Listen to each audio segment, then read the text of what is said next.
Kia ora tātou, ngā mihi nui, ngā mai haere mai, and welcome. I'm Richard Thornton, the Deputy Chief Executive at NZQA, responsible for assessment, and obviously at this time of the year it's very high pressure with the external exams that are about to start. And having had a background, I guess, as a school principal and having been a school teacher and having had kids come through exams and obviously having done the exams myself, it's a very pressured time, and it's important to make sure that we keep ourselves relaxed and calm and prepared for that. And we've invited Eva Elliott in here today from Parapara Umu College, and she's going to throw us a few questions just about some of the things that perhaps can be done to help make this an easier process. So welcome, Eva. Thank you. Good to have you here today. And exams, how do you find yourself preparing for exams? Personally, when it comes to preparing for exams, I like to set aside certain times to study, and in those times I like to disconnect myself from the internet and things, unless I need to revise over old notes and things like that. Yeah, I guess it helps too that you've worked well throughout the year. That's always a good thing to have done. And also, I guess, to prepare yourself with a timetable, a study timetable, to have a place where you can study from, which I think is pretty important. A lot of kids don't always have that facility. What would you do if you were in a position where you found it hard to study at home?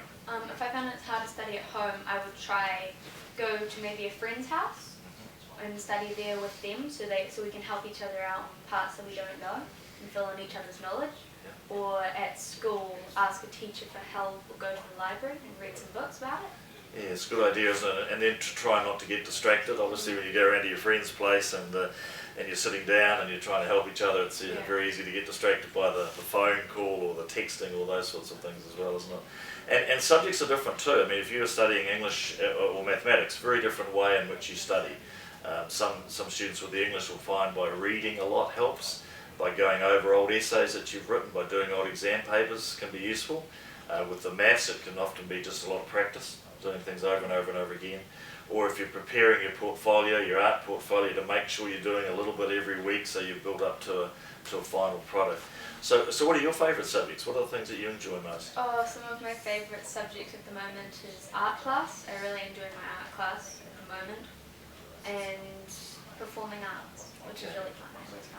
And how do you prepare in those subjects? I mean, it's very different from English and from the maths and so on. How do you prepare for an assessment in those? Preparing for an assessment and performing arts, it's mostly just continuing to practice. Yeah. And just practicing and practicing until you feel like you got it perfect. So there's a similar sort of thread there, isn't there, of practicing and perhaps having a look at what you've done before and seeing how that went and improving on it. And the other thing too, I guess, to remember at this time of the year with the pressure that goes on is just how important it is to look after yourself and making sure that you keep fit and healthy and eat well and sleep well and so on. How do you find leading into exams? Do you get nervous? Do you find yourself getting stressed? And what do you do to cope? Leading into exams, I always find myself getting really nervous. And so the best advice I've been given constantly is drink lots of water, stay calm, and if you've studied, you'll go much better than you feel you would have, most likely.